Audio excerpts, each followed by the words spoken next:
कैसे ताजदारो बादशाह चल बसे खजीना बालखाना शान शौकत क्या हुई कैसे रानिया शहजादिया कैसे खूबे सूरत रानिया शहजादिया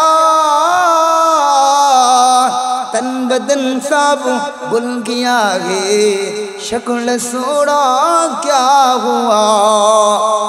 কবি বলেন ও দুনিয়ার মানুষেরা আজকের যারা বলতেছো পরকাল বলতে কিছু নাই, পরকালের দিন আমাদেরকে যেতে হবে না, তাহলে শুনে রাখো कैसे তাজদারো বাদশাহ চল বসে। পৃথিবীর জমিনে কত বড় বড় বাদশারা এসেছিল যাদের দাপটে এই পৃথিবীতে চলা যেত না, যাদের ক্ষমতার দাপটে তাদের বাড়ির সামনে দিয়ে যাওয়া যেত না। ওই মানুষের আজকে কোথায়, ওই বাদশার আজকে কোথায়? तन बदन सब बल गया है शक्ल सूरत क्या हुई। তাদের আকার আকৃতিগুলো আজকে দুনিয়ার জমিনে নাই। ওই বাদশারা আজকে কোথায়? এই জন্য দুনিয়ার জমিনের মুসলমান ওই বাদশারাও দুনিয়াতে নাই, আপনি আমি ওই দুনিয়ার জমিনে থাকবো না, এই জমিন থেকে চলে যেতে হবে। যতই আমরা দুনিয়ার জমিন থেকে পলায়ন করি না কেন, যখন আপনার আমার সময়টা চলে আসবে এক সেকেন্ড দেরি হবে না। আমার আল্লাহ বলেন ইযা জাজালুহা লা ইস্তাখিরুনা সাআতাও ওয়া লা ইস্তাকদিমুন। মুসলমান বললাম যখন আপনার আমার আযান শেষ হয়ে যাবে, চলার সময়টা যখন শেষ হয়ে যাবে, একটা সেকেন্ডও আপনার আমার বিলম্বিত হবে না। সুতরাং আপনি আমি সকলেই কিন্তু আল্লাহর কাছে চলে যেতে হবে। ওই চলে যাওয়ার পূর্বে রব যে বিধানটুকু দিয়েছেন ওই রবের বিধানগুলো আপনি আমাকে পালন করতে হবে।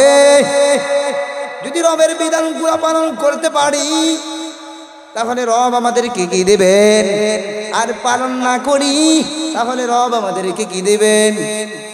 মুসলমান ভাইরা আমার, ওই কথাটাই আল্লাহ রাব্বুল আলামিন কোরআনে কারীমের ভিতরে জানাইয়া দিয়েন فمن زحزح عن النار وأدخل الجنة فقد فاز। মুসলমান ভাইরা আমার, সবচেয়ে কামিয়াব কোন মানুষটা হবে, সবচেয়ে সফল কোন ব্যক্তিটা হবে? আমার আল্লাহ বলেন ফামান যুহদিয়া আনিন নার, যে মানুষটা নিজেকে জাহান্নাম থেকে বাঁচাবে, জাহান্নাম থেকে বাঁচিয়ে ও উদখিলাল জান্নাতা, এবং জান্নাতে প্রবেশ করবে, ওই মানুষটাই হলো সবচেয়ে কামিয়াব। মুহতারাম হাজিরিন, আমরা সকলেই একটা সময় এই পৃথিবীতে ছিলাম না, আজকে এই পৃথিবীতে আছি, একটা সময় থাকবো না। এই পৃথিবীতে আবার আমরা এমনিতেই একা একা আসি নাই, আমাদেরকে এক মহান সত্যই আমাদেরকে নিয়ে এসেছে। তবে নিজে আসার পেছনে তিনি আমাদেরকে আবার চিরস্থায়ী এখানে থাকতে দেবেন না, চিরস্থায়ী এখানে আমাদেরকে পাঠান নাই। উনি আমাদেরকে এই দুনিয়ার জমিনে পাঠিয়েছেন। এটা সামান্য, এখানে আমরা স্থায়ী নই, কেউ স্থায়ী নই। এখানে আমরা এখানে মুকিম নয়, এখানে মুসাফির হিসাবে এসেছি। এই দুনিয়ার জমিনে রব্বুল আলামিন আমাদেরকে প্রেরণ করেছেন। প্রেরণ করার উদ্দেশ্য নয় যে ইনি আমাদেরকে চিরস্থায়ী এখানে রাখতেন, এটা উদ্দেশ্য নয়। রব্বে কাবার মালিক এই দুনিয়ার জমিনে আমাদেরকে সামান্য সময়ের জন্য প্রেরণ করেছে, আর আমাদেরকে সামান্য সময়ের জন্য প্রেরণ করে গোটা বিশ্বকে আল্লাহ তাআলা আমাদের জন্য সৃষ্টি করেছে। এই গোটা বিশ্বের মধ্যে রব্বুল আলামিন আমাদেরকে আবার আশরাফুল মাখলুকাত বলা হয়েছে, সর্বশ্রেষ্ঠ করে বানিয়েছেন। এই বানানোর পেছনে আল্লাহর মহৎ একটা উদ্দেশ্য। কারণ এই যে পৃথিবী দেখতেছি আমরা, এই পৃথিবীও কিন্তু আল্লাহ তাআলা কোনো জিনিস কি অনর্থক সৃষ্টি করেন নাই। এজন্য আল্লাহ রাব্বুল আলামিন নিজেই বলেছেন যে এই গোটা পৃথিবীকে আমি অনর্থক সৃষ্টি করি নাই, সৃষ্টির পেছনে কারণ রয়েছে। কোন সেই কারণ? সেই কারণটা হলো এই পৃথিবীতে সৃষ্টি করেছি তোমাদের জন্য, অর্থাৎ আশরাফুল মাখলুকাত মানব জাতিকে আমি মানব জাতিকে এই পৃথিবীতে প্রেরণ করব। এই জন্য এই গোটা পৃথিবী, এই জন্য আল্লাহ বলেন হুয়াল্লাযী খালাকালাকুম। এই পৃথিবী সৃষ্টি করার কারণ হলো, একমাত্র উদ্দেশ্য হলো তারা মানব জাতির সেবা করবে, মানব জাতির সেবা করবে, এই কারণেই তাদের সৃষ্টি। আবার মানব জাতিকেও আল্লাহ তাআলা এমনিতে পাঠান নাই, আল্লাহ তাআলা সামান্য সময় মুসাফিরে জিন্দেগি পাঠিয়েছেন। এই পাঠানোর পরেও আল্লাহ রাব্বুল আলামিন মহৎ একটা উদ্দেশ্য। কোন সে উদ্দেশ্য? সে উদ্দেশ্যটা হলো এই পৃথিবীর জমিনে আল্লাহ তাআলা মানব জাতিকে প্রেরণ করেছেন একটা উদ্দেশ্য। কোন সে উদ্দেশ্য? বললাম যে দুনিয়াতে আসার পরেই আমরা আল্লাহর সাথে রূহের জগতে একটা প্রতিশ্রুতি দিয়েছিলাম। সেদিন আল্লাহ জিজ্ঞেস করেছিলেন আলাস্তু বিরাব্বিকুম, আমি কি তোমাদের রব? সকলেই সেদিন বলেছিলাম ক্বালু বালা, হ্যাঁ আপনি আমাদের রব। এটা পরীক্ষার জন্যই আল্লাহ তাআলা এই দুনিয়া সৃষ্টি করলেন। দুনিয়া সৃষ্টি করার পরে মানুষদেরকে দুনিয়ার জমিনে পাঠালেন। এই জন্য রব্বে কাবার মালিক এখানে কিন্তু কোনো বান্দাদেরকে চিরস্থায়ী রাখবেন না। এখানে কিছু বিষয় দিয়েছেন, কিন্তু বিধান দিয়েছেন। ওই বিধানগুলো মেনে চলাই একটা মানুষের জন্য এই পরীক্ষা। যদি বিষয়টা মেনে চলে তাহলে সে পরীক্ষায় পাস, আর যদি মেনে না চলে তাহলে সেই পরীক্ষায় ফেল। কিন্তু পরীক্ষার রেজাল্ট এই দুনিয়ায় দেওয়া হবে না, আল্লাহ এটা রেখে দিয়েছে। তবে আল্লাহ রাব্বুল আলামিন বিভিন্ন সময় বান্দাদেরকে সতর্ক করেছেন। যখন বান্দারা গুনাহের কাজে নিমজ্জিত হয়ে যায়, আল্লাহর যে উদ্দেশ্য ছিল সেই উদ্দেশ্য থেকে অন্য রাস্তায় বান্দারা চলে যায়, তখন রব্বে কাবার মালিক বিভিন্ন সময় কোরআনে কারিমে ওই মানুষগুলাকে সতর্ক করার জন্য কোরআনে কারিমের আয়াত নাযিল করা হলো। কোন জায়গায় আল্লাহ নিয়ামতের কথা স্মরণ করিয়ে দেন, কোন জায়গায় আল্লাহ রাব্বুল আলামিন তাদেরকে মায়ার শব্দ দিয়ে ডাকেন। দেখুন না কোরআনে কারিমে যায় যে আল্লাহ আমাদেরকে প্রেরণ করার পরে প্রেরণের উদ্দেশ্যই হলো ওমা খালাকতুল জিন্না ওয়াল ইনসা ইল্লা লিয়াবুদুন, আমরা আল্লাহর ইবাদত করব। আল্লাহর ইবাদত করা থেকে যদি আমরা কখনো বিচ্যুত হয়ে যাই, দূরে সরে যাই, তাহলে আমাদের অবস্থানটা কেমন হবে? আল্লাহ রাব্বুল আলামিন কোরআনে কারিমে বলেন, মায়ার শব্দ দিয়ে আমাদেরকে স্মরণ করিয়ে দেন। কি শব্দ? আল্লাহ রাব্বুল আলামিন সূরাতুল ইনফিতার ভিতরে বলেন, يا أيها الإنسان ما غرك بربك الكريم। আল্লাহ রাব্বুল আলামিন কুরআনে কারীমে জানিয়ে দেন, ও মানুষেরা, তোমাদের জন্য আমি আল্লাহ গোটা পৃথিবীটাকে বানালাম। পৃথিবীর কোনো জিনিস আমার উদ্দেশ্য নয়। এই পৃথিবীটা সৃষ্টির পেছনে আমার একটাই উদ্দেশ্য, সেটা হলো তোমরা আমার বিধানটা মেনে চলবা। আজকে যখন তোমরা আমার বিধান থেকে দূরে চলে যাও, মা গাররাকা বিরাব্বিকাল কারীম, ও মানুষেরা, কোন কারণে তোমরা আমার থেকে দূরে সরে যাও? আমার বিধানগুলোকে দূরে ছেড়ে দাও। আমি কি তোমাদের জন্য কম মায়ার রব? ও বান্দারা, আল্লাযী খালাকাকা ফাসাওয়াকা ফাআদালাক, আমি তোমাদের জন্য কত চমৎকার পৃথিবীটা বানিয়ে দিলাম। তোমাদের পানির প্রয়োজন, আমি আল্লাহ পানির ব্যবস্থা করে দিলাম। তোমাদের সূর্যের প্রয়োজন, আমি আল্লাহ সূর্যের ব্যবস্থা করে দিলাম। তোমাদের পৃথিবীতে বেঁচে থাকতে হলে অক্সিজেনের প্রয়োজন, আমি আল্লাহ তোমাদেরকে অক্সিজেনের ব্যবস্থা করে দিলাম। ও বান্দা, আর কত নিয়ামত তোমাদেরকে দিলাম। আলাম নাজআল লাহু আইনাইন ওয়া লিসানান ওয়া শাফাতাইন ওয়া হাদাইনাহু নাজদাইন। ও বান্দারা, তোমরা আমার নিয়ামতগুলো দেখে আমি রবকে মানবা, আমি রবের ইবাদত করবা। এই জন্য আমি রব। আলাম নাজআল লাহু আইনাইন, তোমাদেরকে দামি দুইটা চক্ষু দিলাম। মুসলমান ভাইরা আমার, এই চক্ষুটা কত দামি! আমার রব ওই চক্ষুটাকে হেফাজতের জন্য, ওই চক্ষুটাকে সংরক্ষণের জন্য, বান্দার চোখে যদি কোনো কিছু পড়ে যায় চক্ষুটা যাতে নষ্ট না হয়, এই জন্য আমার আল্লাহ ওই চক্ষুর ভিতরে এমন পানি দিলেন, কুদরতি এমন পানি, দেখতে দুনিয়ার পানির মতো মনে হয়, কিন্তু এটা আসলে দুনিয়ার পানি নয়। আমরা তো দেখি পৃথিবীর পানি সামান্য ঠান্ডার ভিতরে রাখলে এটা বরফ হয়ে যায়, কিন্তু আমার আল্লাহ কোন সে পানি চক্ষুর ভিতরে রাখলেন, যেই পানিটা আপনি যত বরফের ভিতরে চলে যান, যত ঠান্ডার ভিতরে চলে যান, ওই পানিটা কোনোদিন ঠান্ডা, ওই পানিটা কোনোদিন বরফ হবে না, ওই পানিটা কোনোদিন নষ্ট হবে না, বরং ওই পানির মাধ্যমে আল্লাহ সুবহানাহু ওয়া তাআলা বান্দাদেরকে মায়া করে চোখের ভিতরে কোনো ময়লা পড়লে ওই পানির মাধ্যমে এটার সমাধান হয়ে যায়। মুসলমান ভাইরা আমার, এরকম হাজারো হাজারো কোটি কোটি নিয়ামত আল্লাহ প্রতিনিয়ত আমাদেরকে দিচ্ছেন, যেই কারণে আমার রব বলেন ওয়া ইন তাউদ্দু নি'মাতাল্লাহি লা তুহসুহা। বান্দারা, আমি তোমাদেরকে এমন নিয়ামত দিলাম, যেই নিয়ামতগুলা গুণে কোনোদিন শেষ করতে পারবা না। এই নিয়ামতগুলা কেন দিলাম?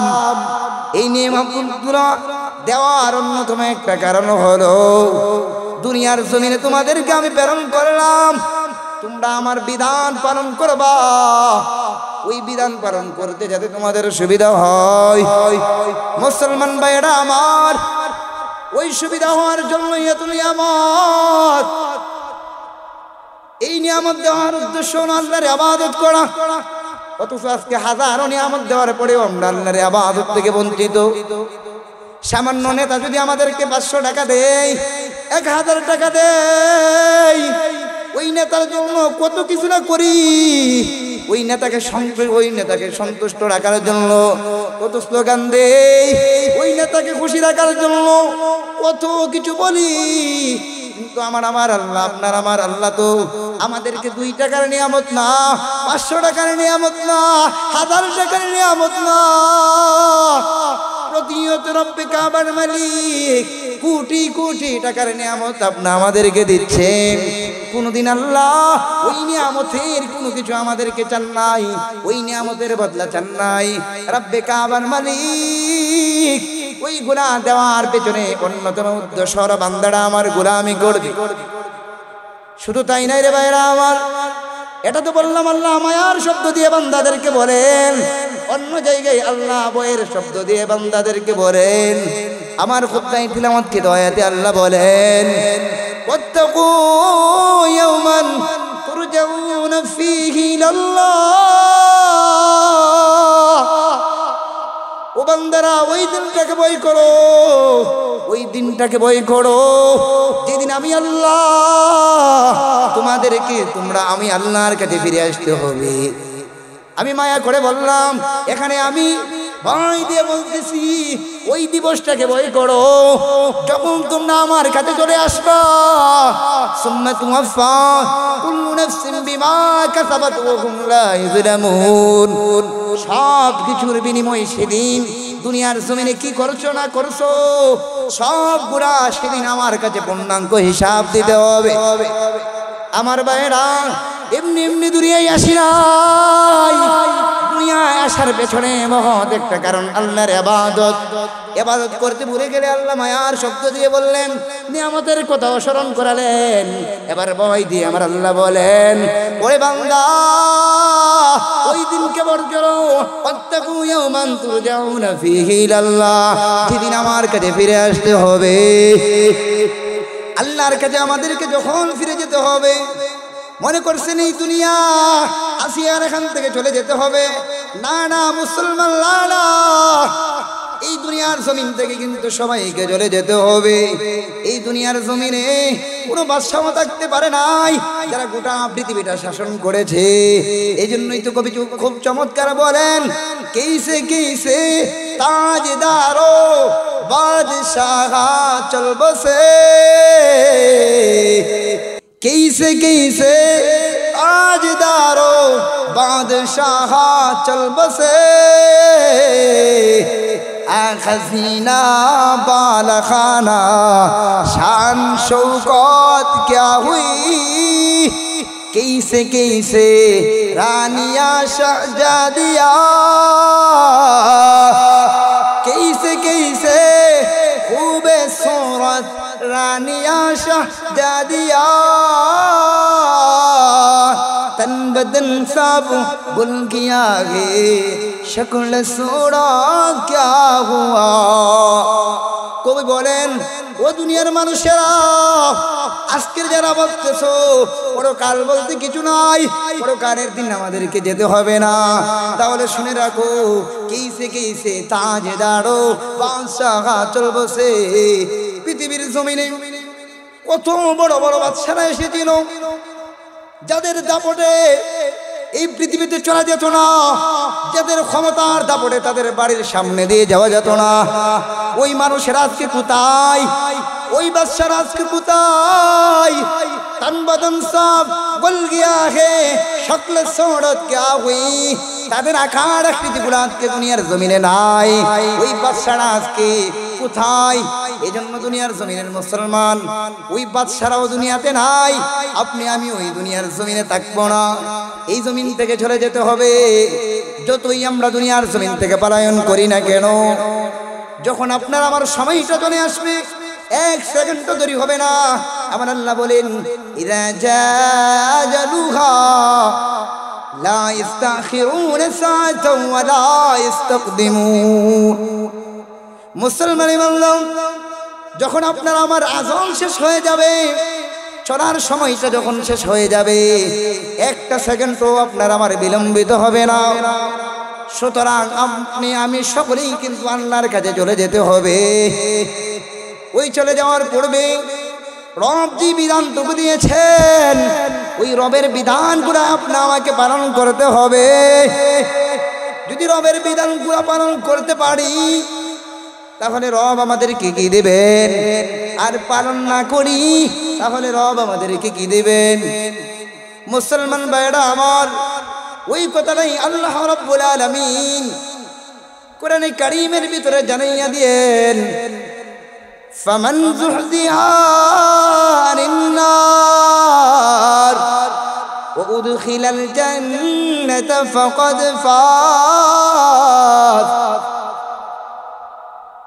মুসলমান ভাইরা আমার, সবচেয়ে কামিয়াব কোন মানুষটা হবে, সবচেয়ে সফল কোন ব্যক্তিটা হবে, আমার আল্লাহ বলেন ফামান যুহজিহা আনিন নার, যে মানুষটা নিজেকে জাহান্নাম থেকে বাঁচাবে, জাহান্নাম থেকে বাঁচিয়ে ও উদখিলাল জান্নাতা, এবং জান্নাতে প্রবেশ করবে, ওই মানুষটাই হলো সবচেয়ে কামিয়াব।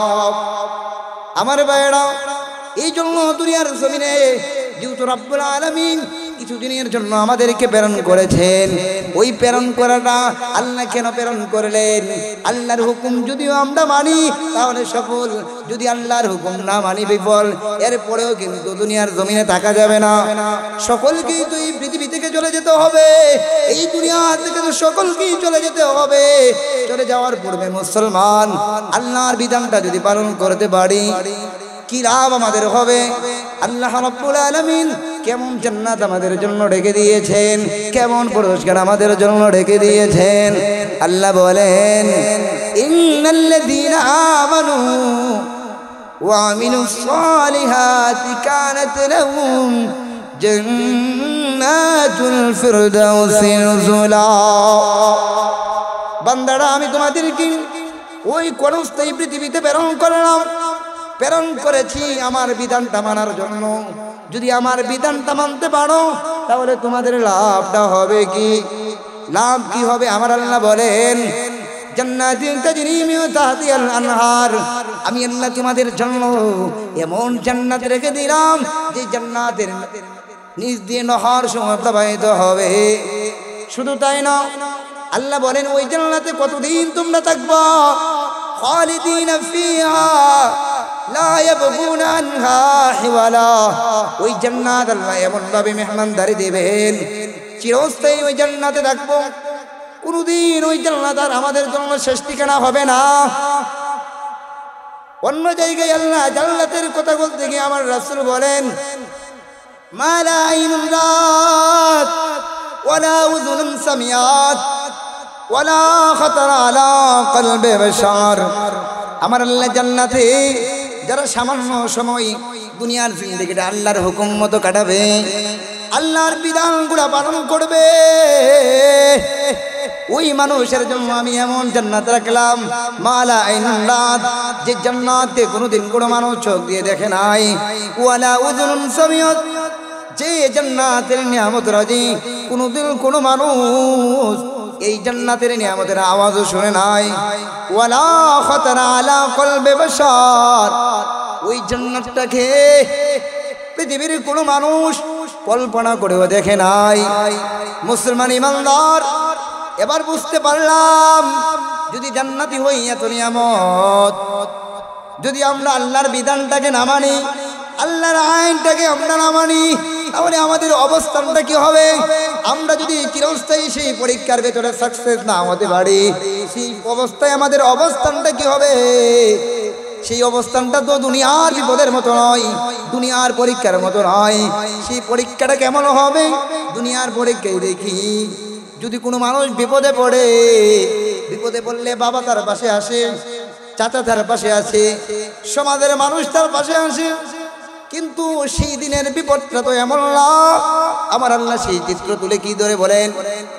সেই চিত্র তুলে ধরে বলেন, ইয়াউমা ইয়াফিরুল মারউ মিন আখিহি ওয়া উম্মিহি ওয়া আবিহি ওয়া সাহিবাতিহি ওয়া বানিহি লিকুল্লি ইমরিইন মিনহুম ইয়াউমাইযিন শানুন ইউগনিহি। আল্লাহ রাব্বুল আলামিন বলেন, সেই দিনের বিপদটা এত মারাত্মক,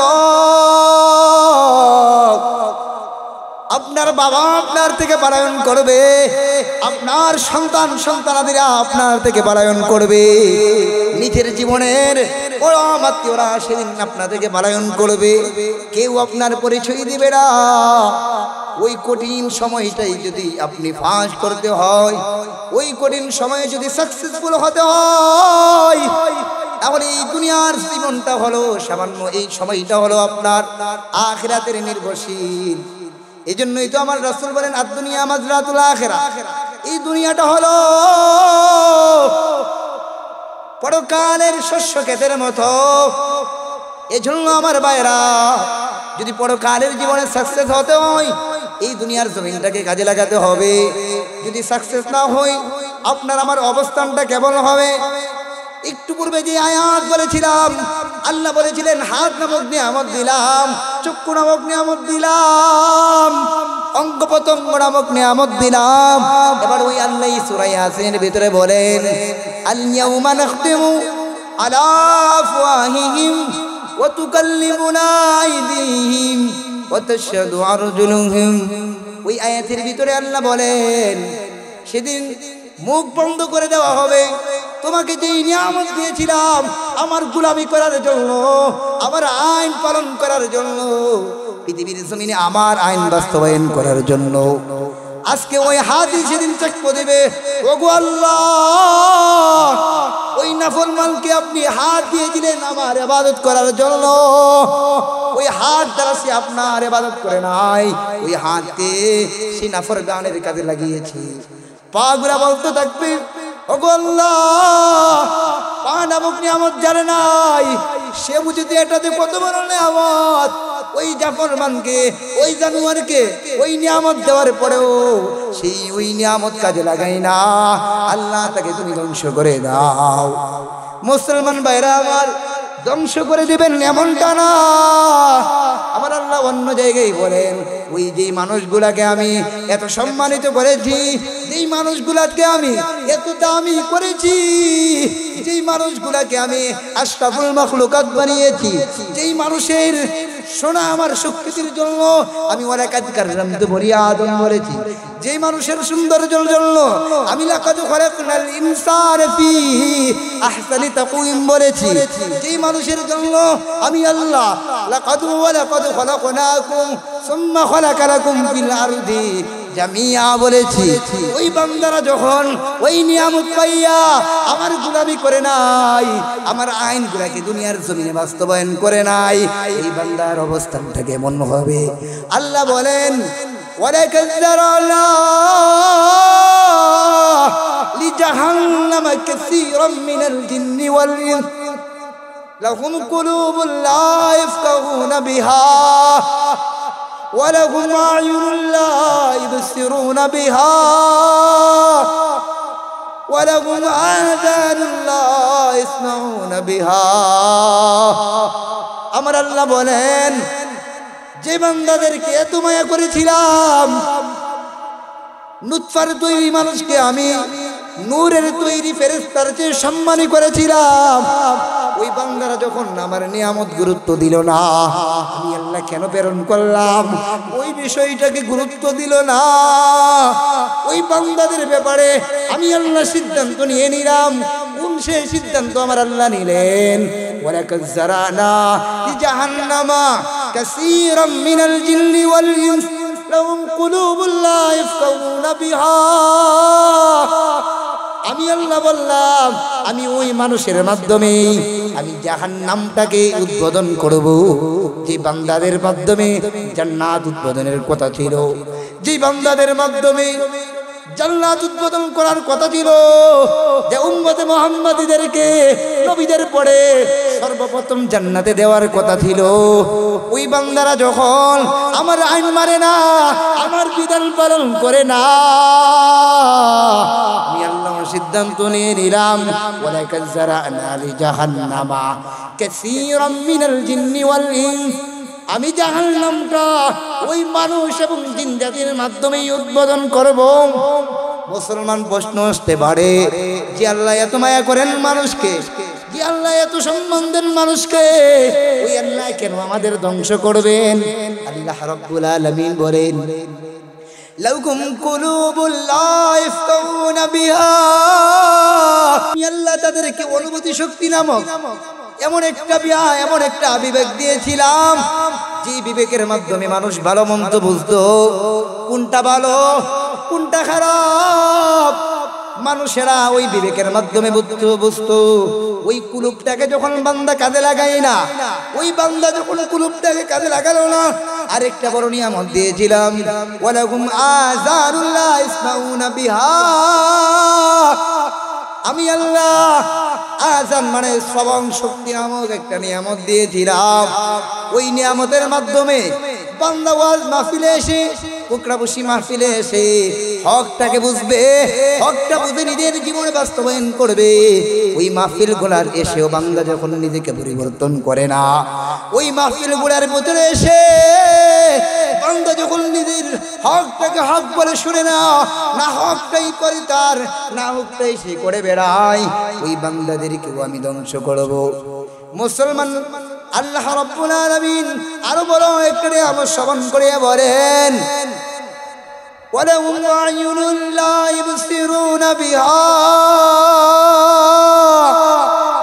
ওরে দুনিয়ার ইমানদার আল্লাহর গোলাম আমি আল্লাহ তোমাদেরকে আ'য়ুন মানে চক্ষু নামক দুইটা বড় নিয়ামত দিয়েছিলাম ওই চক্ষুর মাধ্যমে পৃথিবীর পৃথিবীর বিভিন্ন নিয়ামত দেখে আমি আল্লাহর বিভিন্ন আয়া আর নিদর্শন দেখে তোমরা যখন হকটাকে গ্রহণ করার জন্য দিয়েছিলাম এগুলা গ্রহণ করো নাই ওইগুলা পালন করো নাই ও বান্দা শুনে রাখো আমি আল্লাহ এবার সিদ্ধান্ত নিয়ে নিলাম কোন সে সিদ্ধান্ত ওয়ালাকাদ যারানা লিজাহান্নাম তোমাদের মাধ্যমে আমি জাহান্নাম উদ্বোধন করব এজন্য আমরা বুঝতে পারলাম যে আমাদের জীবনের একমাত্র চিরন্তন সফলতার সাকসেস হলো আল্লাহ রাব্বুল আলামিনের আইন পালনের মাধ্যমে আল্লাহ রাব্বুল আলামিন যে নিয়ামতের জন্য দুনিয়াতে প্রেরণ করেছেন ওই নিয়ামতটা পালন করা আল্লাহর যে বিধানগুলো দিয়েছেন যে বিধানের জন্য এত কথা আল্লাহ আমাদেরকে এত সুনাম আর এত মর্যাদা দিয়েছেন ওয়ালাকাদ কাররামতু বানি আদম বলেছেন আমাদের ব্যাপারে কুনতুম খায়রা উম্মাতিন বলেছেন আমাদের ব্যাপারে আল্লাহ লাকাদ খালাকনাল ইনসানা ফি আহসানি তাকওয়িম বলেছেন আল্লাহ আমাদের ব্যাপারে এটা একমাত্র আল্লাহর আইন যখন আমরা মানব আল্লাহর বিধানটা যখন আমরা পালন করব তাহলেই আল্লাহ রাব্বুল আলামিন এত নিয়ামত আমাদেরকে দিবেন আল্লাহ দুনিয়াতেও আমাদেরকে সাকসেসফুল করবেন কেমন করবেন আল্লাহ সংক্ষেপে 1 মিনিটের ভিতরেই একটা সংক্ষিপ্ত একটা ঘটনা বলতেছি কারণ একটি পরেই জামিয়ার সুনামধন্য শিক্ষক হযরত মাওলানা আতিকুর রহমান হাফিজাহুল্লাহ বয়ান করবেন। মুসলমান ভাইয়েরা আমার, বলতে চেয়েছিলাম যদি আল্লাহর আইনটাকে আমরা পালন করি, আল্লাহর যেই জন্যই আমাদেরকে প্রেরণ করেছেন ওই জন্য ওই কাজটা যদি করি, দুনিয়াতে আমাদের সাকসেসফুল কতটুকু হব, যে আখিরাতে সাকসেসফুলের কথা বললাম, আখিরাতে আল্লাহ আমাদেরকে কত দামি করবেন। আর যদি আল্লাহর আইন পৃথিবীতেই আমরা পালন না করি তাহলে আমরা কি হব? আল্লাহ বলেন যে আমি জাহান্নাম উদ্বোধন করব ওই মানুষের মাধ্যমে যে নিমুখ হারামদেরকে আমি এত এত নিয়ামত দিলাম, এরপরেও তারা আমার আইনটা পালন করলো না, আমার বিধানটা পালন করলো না। এই নিমুখ হারামদের মাধ্যমে আমি জাহান্নাম উদ্বোধন করব। আর যারা পালন করবে, যারা আল্লাহর আইনটাকে পৃথিবীতেই মানবে, তাদের ব্যাপারে বলা হয়েছে আল্লাহ কেমন দামি করবেন। তো বললাম যে জান্নাত দিবেন যেখানে নিয়ামতের কোনো শেষ হবে না। এবার সংক্ষেপে একটা ঘটনার মাধ্যমে বলি, দুনিয়াতে কেমন সম্মান আল্লাহ দিবেন। আমার আল্লাহ বলেন, বান্দারা যখন দুনিয়ার জমিনে আল্লাহর আইন পালন করবেন, শুধু জান্নাতে তাদেরকে নিয়ামত দিবেন, আখিরাতে নিয়ামত দিবেন। বিষয়টা এমন না।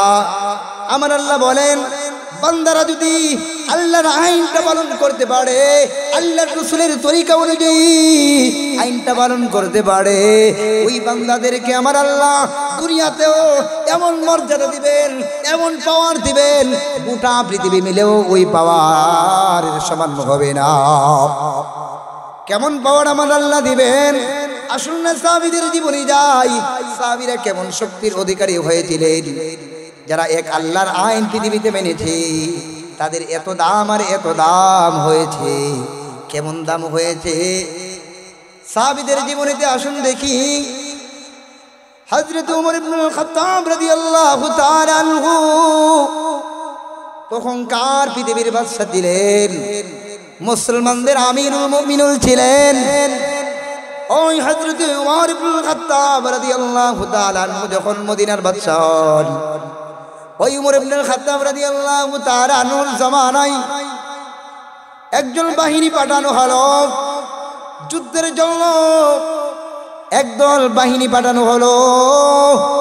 ওই বাহিনীরা পৃথিবীর কাফেরদের সাথে, ইসলাম বিদ্বেষীদের সাথে যুদ্ধ করার জন্য যাবেন। যখন যাওয়ার জন্য রেডি হয়ে গেল, যুদ্ধ শুরু হয়ে যায়। যুদ্ধ শুরু হয়ে যাওয়ার পরে মুসলমানরা বিজয় লাভ করে মুসলমানেরা গাজী হয়ে যখন মদিনার দিকে আসবেন, আসার পরে এক পর্যায়ে রাতের অন্ধকার হয়ে যায়। মুসলমানরা আমিরকে বলতে লাগলেন, ও আমাদের সেনাপতি, আমরা তো মদিনায় যাব, যাওয়ার পূর্বেই তো আমরা যে জায়গায় বর্তমানে আছি এর একটু সামনেই কাফেরদের এক এলাকা, যে কাফেররা আমাদের উপর আক্রমণ করার সম্ভাবনা রয়েছে। সুতরাং আপনি একটা ব্যবস্থা করেন। এবার মুসলমানের সেনাপতি বললেন, তাহলে তো ভালোই কথা বলেছো, আমাদেরকে তো প্রিপারেশনের দরকার রয়েছে। যেহেতু মুসলমানের শত্রু, সামনের লোকালয়টি হলো মুসলমানদের শত্রুদের। এবার সেনাপতি একটু অগ্রসর হলেন, হওয়ার পরে বিশাল বড় একটি জঙ্গল এসে গেল। ওই জঙ্গলের ভিতরে কোনো মানুষ যায় না, শুধু হিংস্র প্রাণী আর হিংস্র প্রাণী। ওই জঙ্গলের ভিতরে যখন গেলেন, যাওয়ার পরে মুসলমানদের সেনাপতি তার বাহিনীদেরকে বলতে লাগলেন, ও নবীর সাহাবীরা, আমি মনে মনে সিদ্ধান্ত নিয়ে ফেলেছি, আজকের রাতটা আমরা ওই জঙ্গলের ভিতরে কাটাবো। এই কথাটা যখন বললেন, ওই কথাটা বলার সাথে সাথে মুসলমান নবীর সাহাবীরা অবাক হয়ে গেলেন। নবীর সকল সাহাবীরা বিস্ময়ের সাথে প্রশ্ন শুরু করে দিলেন, ও আমাদের সেনাপতি, আপনি এটা কেমন সিদ্ধান্ত নিলেন? আপনি এটা কেমন সিদ্ধান্ত নিলেন? আপনি ভালো করে বুঝেন, ওই যে জঙ্গল, এই জঙ্গলটা তো স্বাভাবিক কোনো জঙ্গল না, এটা তো এমন মারাত্মক এক জঙ্গল যেখানে দিনের বেলায় কোনো মানুষ আসে না, যেখানে দিনের বেলায় কোনো মানুষ আসে না, রাত্রে আমরা কিভাবে থাকবো? তার দ্বারা এই জঙ্গলের ভিতরে এমন কোন হিংস্র প্রাণী নাই, এমন কোন হিংস্র প্রাণী নাই এই জঙ্গলের ভিতরে নাই। মুসলমান ভাইরা আমার, ওই কথা যখন আমিরকে বলা হলো, ওই আমির আবার বলতে লাগলেন, ও নবীর সাহাবী, তাহলে তোমরা আমার বক্তব্য শোনো, আমার সিদ্ধান্ত শোনো। আমি জেনে বুঝেই সিদ্ধান্ত নিয়েছি, এই জঙ্গলের ভিতরে আমরা থাকবো। আর তোমরা যে হিংস্র প্রাণীর কথা বলতেছো, ওই হিংস্র প্রাণী আমাদের কোনো ক্ষতি করবে না, কারণ আমার রাসূল বলেছেন ওই হিংস্র প্রাণীকে আমার আল্লাহ বলেন ওয়াল্লাযী খালাকালাকুম, আমাদের জন্য তৈরি করা হয়েছে, আমাদের খাদিম হিসেবে তৈরি করা হয়েছে। আর রাসূল তো বলেছেন যদি একজনকে আমরা মানতে পারি, একজনের আইনকে আমরা মানতে পারি, তাহলে গোটা পৃথিবীটা আমাদের জন্য হয়ে যাবে, গোটা পৃথিবীর সব কিছু আমাদের কল্যাণের কাজে আসবে। সুতরাং আমরা তো খারাপ কোনো উদ্দেশ্য যাই নাই, খারাপ কোনো কাজে যাই না, আমরা তো এসেছি আল্লাহর জমিনে আল্লাহর আইন কায়েম করার জন্য আমরা লড়েছি, আল্লাহর জমিনে আল্লাহর আইন বাস্তবায়নের জন্য আমরা প্রচেষ্টা করেছি। সুতরাং এই হিংস্র প্রাণীরা আমাদের কোনো ক্ষতি করবে না, তোমরা বসো, আমি হিংস্র প্রাণীদেরকে সামলাচ্ছি, হিংস্র প্রাণীদের সাথে আমি কথাবার্তা বলছি। এ কথা বলে মুসলমানদের আমির দাঁড়িয়ে গেল, আল্লাহর নবীর সাহাবী দাঁড়িয়ে জঙ্গলের হিংস্র প্রাণীদেরকে লক্ষ্য করে বলতে লাগলো, নাহনু আসহাবি রাসূলিল্লাহ, ও জঙ্গলের প্রাণীরা তোমরা মনোযোগ দিয়ে শোনো, নাহনু আসহাবি রাসূলিল্লাহ, আমরা হলাম আল্লাহর নবীর সাহাবী, এক আল্লাহকে মাননেওয়ালা, এক আল্লাহর আইন পৃথিবীতে বাস্তবায়ন করনেওয়ালা। এই কাজের জন্য আমরা বের হয়েছিলাম, সাকসেস হয়ে আমরা বাড়ির দিকে রওনা। পথে শত্রুর আক্রমণ হবে এটা ভেবে আজকে তোমাদের জায়গায় আমরা, ও জঙ্গলের প্রাণীরা, তোমরা আজকে রাত্রির জন্য ওই জঙ্গল ছেড়ে দাও, ওই জঙ্গলের ভিতরে আজকে থাকবে মুহাম্মদের অনুসারীরা, এক আল্লাহর আইন বাস্তবায়ন করনেওয়ালারা। আর আল্লাহ তো বলেছেন এক আল্লাহর আইন যারা বাস্তবায়ন করে সকলেই তাদেরকে সাহায্য করে। সুতরাং তোমরা আমাকে সাহায্য করো, আমাদের ওই বাহিনীকে সাহায্য করো। আমরা তো খুব টায়ার্ড হয়ে আসি, আমরা যুদ্ধ করে পেরেশান হয়ে গেছি, চিন্তা করছি আজকে রাতটা এখানেই কাটাবো। মুসলমান ভাইরা আমার, এই কথা বলে, এই কথাটা যখন বলল, বলার সাথে সাথে বলল লাউ ওয়াজাতুম লাকাতালনাহু, ও জঙ্গলের হিংস্র প্রাণীরা, এই কথার পরেও যদি তোমাদের কাউকে এই জঙ্গলের ভিতরে পাওয়া যায়, তাহলে আমি একাই, তোমরা বাঘ হও, সিংহ হও, সাপ বিচ্ছু যা কিছু হও, তোমাদেরকে একাই আমি তোমাদের বিরুদ্ধে লড়ে যাব। মুসলমান ভাইরা আমার, এই কথাই যখন বলল, এই কথা বলার সাথে সাথে আর রাবি বলেন, হাদিসের রাবি বলেন, আমি দেখতে লাগলাম জঙ্গলের বাঘগুলা তাদের বাচ্চাদেরকে কামড় দিয়ে, সাপগুলা তাদের বাচ্চাদেরকে নিয়ে, শিয়ালগুলা তাদের বাচ্চাদেরকে নিয়ে, এক কথায় যত প্রাণী রয়েছে নবীর সাহাবীদের জন্য মুহূর্তের ভিতরেই তারা জঙ্গল ক্লিয়ার করে দিলেন। সুবহানাল্লাহ। যে বান্দা, যেই হিংস্র প্রাণীরা একসময় এই জঙ্গলের ভিতরে থাকতো, নবীর সাহাবীর কথা শোনা মাত্রই তারা এখান থেকে চলে গেল। মুসলমান ভাইরা আমার, কোন সে শক্তি বলে এতটুকু ক্ষমতা? আজকে আমরা যদি একটা পশু, দূরের কথা একটা মানুষকে বলে এখান থেকে যাও, মানুষও আমার কথা শুনে না। একটা গরুকেও যদি বলে এখান থেকে যাও, গরুটাও আপনার আমার কথা যায় না, আপনার আমার কথা মানে না। কোন কারণে মানে না? তারাও তো মানুষ ছিল, আমরাও তো মানুষ, তাহলে কেন আমাদের কথা মানে না? আমাদের কথা না মানার পেছনে অন্যতম একটা কারণ হলো আমরাও তো একজনকে মানি না।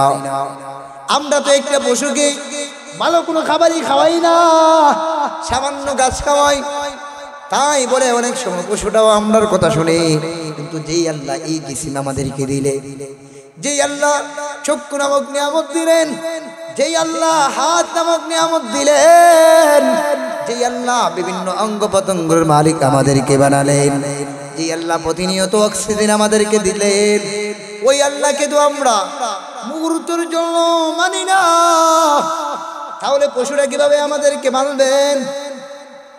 এই জন্য মুসলমান ইমানদার, যদি আল্লাহকে আমরা মানার মতো মানতে পারি, ওই পরকালের বিশ্বাস, পরকালের ভয় যদি আমাদের অন্তরে জাগ্রত করতে পারি, তাহলে আল্লাহর রাসূল বলেন অবশ্যই অবশ্যই সকলকে তোমাকে মানবে, সকলেই তোমাকে সম্মান করবে। মুসলমান ইমানদারের ঘটনা কয়টা বলবো?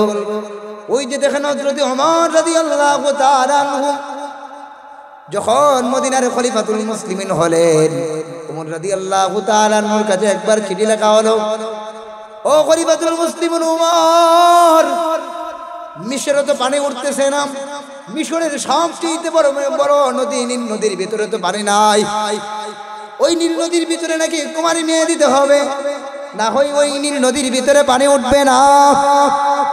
এই কথা যখন বলা হলো, ওমর রাদিয়াল্লাহু তাআলা আনহু বলেন পেরেশানির কোনো কথা নাই, পেরেশানির কোনো প্রয়োজন নাই, পেরেশানির কোনো দরকার নাই।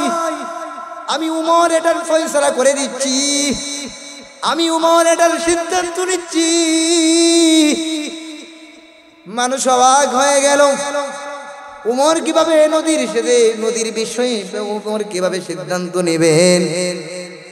ওমর মিশরের প্রতিনিধির কাছে একটা মাত্র চিঠি লিখলেন, বললেন ও মিশরের প্রতিনিধি, মিশরের গভর্নরের কাছে ওই চিঠিটা রেখে দিবা, ওই চিঠিটা রেখে দিয়ে বলবা, ও মিশরের প্রতিনিধি, ও মিশরের গভর্নর আমর ইবনুল আস, চিন্তার কোনো কারণ নাই, পেরেশানির কোনো কারণ নাই। আমরা তো এক আল্লাহর সৈনিক, এক আল্লাহ আমাদেরকে বানিয়েছেন, আমাদের জীবনের হর লাইনে আল্লাহর আইন আমরা পালন করতেছি, তাহলে পেরেশানির কোনো দরকার নাই, ওই আল্লাহ আমাদের জন্য যথেষ্ট হয়ে যাবে। আমি যে চিঠিটা লিখলাম, ওই চিঠিটা নিয়ে নীল নদে তুমি ফেলে দাও। যদি নীল নদীর ভিতরে ওই চিঠিটা তুমি ফেলে দাও, তাহলে দেখব এই নীল নদ হয়তো যদি আল্লাহর হুকুমে পূর্ণ হয়, তাহলে অবশ্যই ওই নীল নদী পানি দেবে।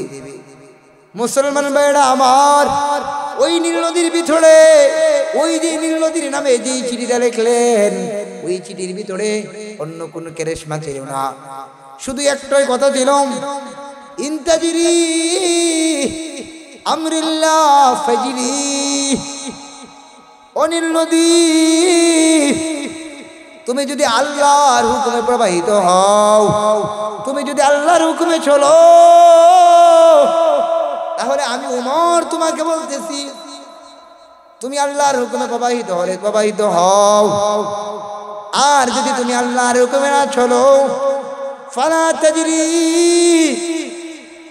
তোমার মতো নীল নদের আমাদের কোনো প্রয়োজন নাই, কারণ এক আল্লাহ আমরা বিশ্বাসী, এক আল্লাহ বিশ্বাসী। মুসলমান ভাইরা আমার, হাদিসের ভিতরে এসেছে, যখন ওই চিঠিটাকে নীল নদীর কাছে ফেলে দেওয়া হলো, মুহূর্তের ভিতরে নীল নদী পানিতে ভরপুর হয়ে গেল।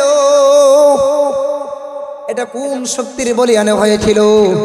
একমাত্রই তাদের অন্তরে ছিল আল্লাহর ভয় আর আল্লাহর হুকুম তারা পালন করেছিল।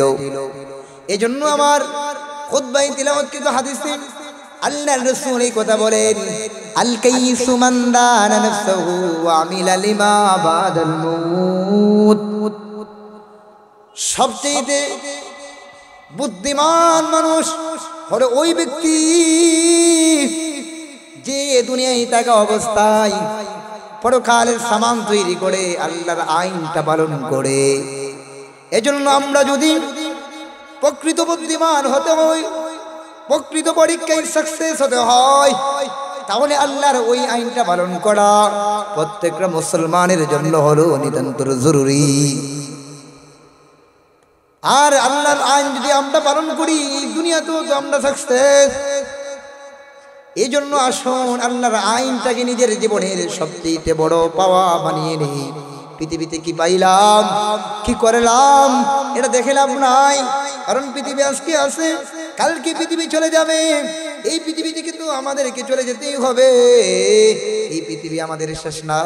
এই জন্য কবি খুব চমৎকার বলেন, मौत को समझा है गाफिल इख्तिताम जिंदगी,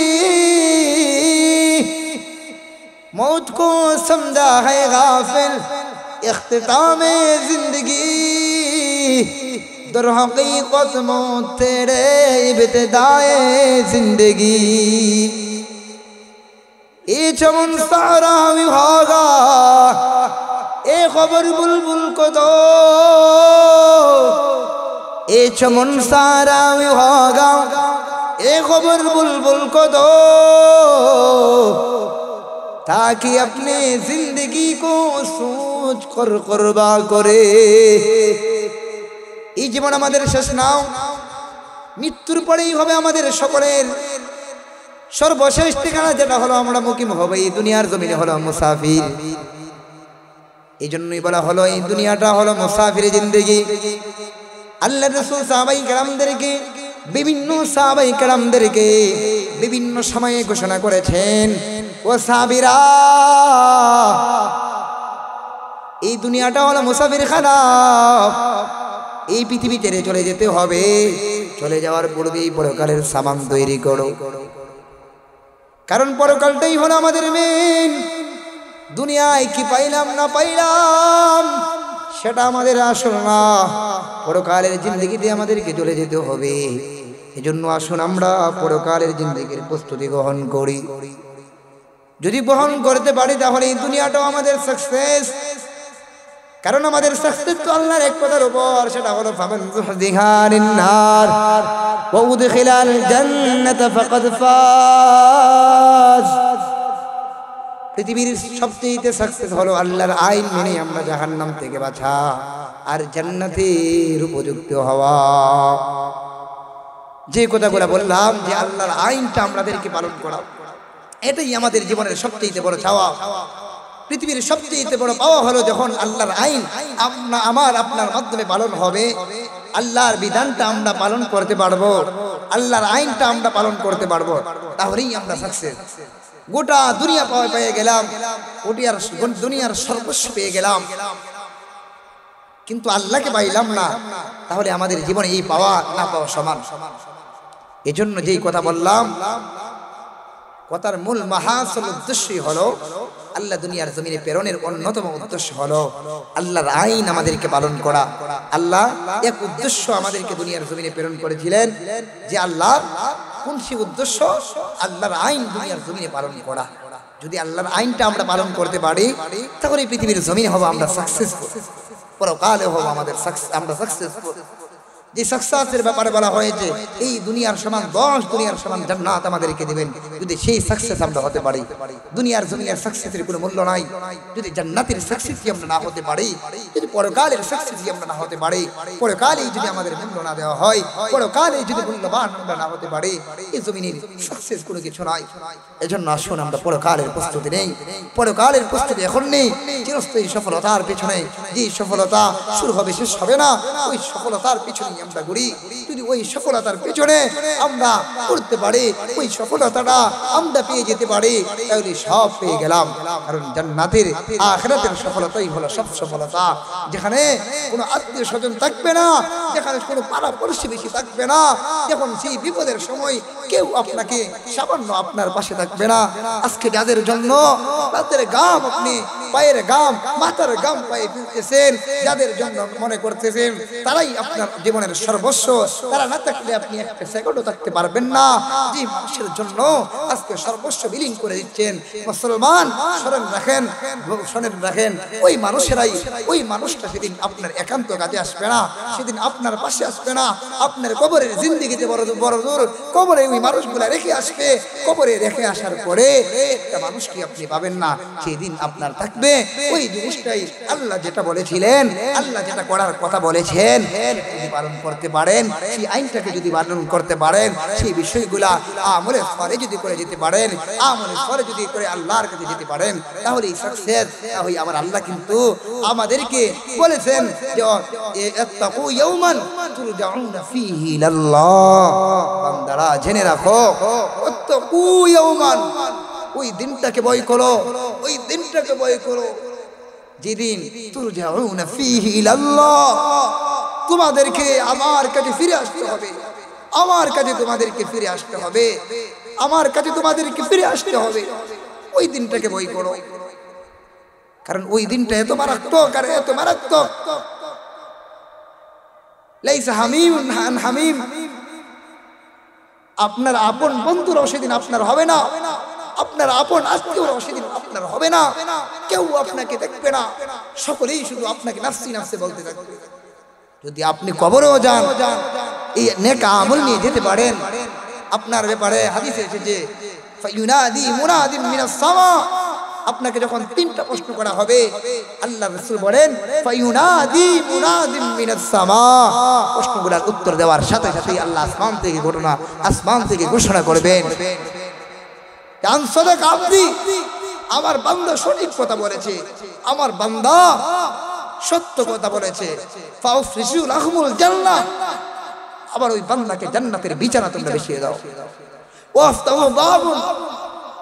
ওয়াফতাহু বাবান ইলাল জান্নাহ, আবার বান্দাকে জান্নাতের বিছানা বিছিয়ে দাও, জান্নাতের সাথে বাবান তার দরজাটা ফিটিং করে দাও, তার কবর আর জান্নাতের দরজার মতো একটা ফিটিং করে দাও। শুধু তাই না, আল্লাহ রাসূল এর পরে বলেন, হাদিসের ভিতরে বলা হয়েছে কবরটাকে বিশাল করে দেওয়া হবে, হাজার নিয়ামত যে আপনি কবর থেকে পাবেন। যদি ওই প্রশ্নগুলোর উত্তর না দিতে পারেন, দিবেন কিভাবে? দুনিয়ার জমিনে মুখস্থ করলে হবে না, আল্লাহর আইনটাকে আপনি পালন করতে হবে। যদি আল্লাহর হুকুম, আল্লাহকে রব হিসেবে মেনে দুনিয়ার জমিনে যান, তাহলে কবরে রবের স্বীকারোক্তি দিতে পারেন। আমার নবীর আদর্শ যদি মানেন, নবীর কথাগুলো যদি আপনি পালন করেন, নবীর অনুসরণে যদি আপনি জীবনটা কাটান, দুনিয়াতেও আপনি সাকসেস, পরকালে আপনি সাকসেস হবেন। সেদিন নবী আপনাকে সুপারিশ করবে। নবীকে দেখিয়ে যখন বলবেন আমান হাযা রাজুলু আল্লাযী বুইসা ফীকুম, ও মানুষ, ও আদম সন্তান, ওমান হাযা রাজুলু আল্লাযী বুইসা ফীকুম, যে মানুষকে দেখানো হলো ওই মানুষের পরিচয় দাও। আল্লাহর রাসূলকে যদি আমরা মানতে পারি, আল্লাহর রাসূলের আদর্শ যদি আমরা গ্রহণ করতে পারি, এই কথা বলতে পারবো।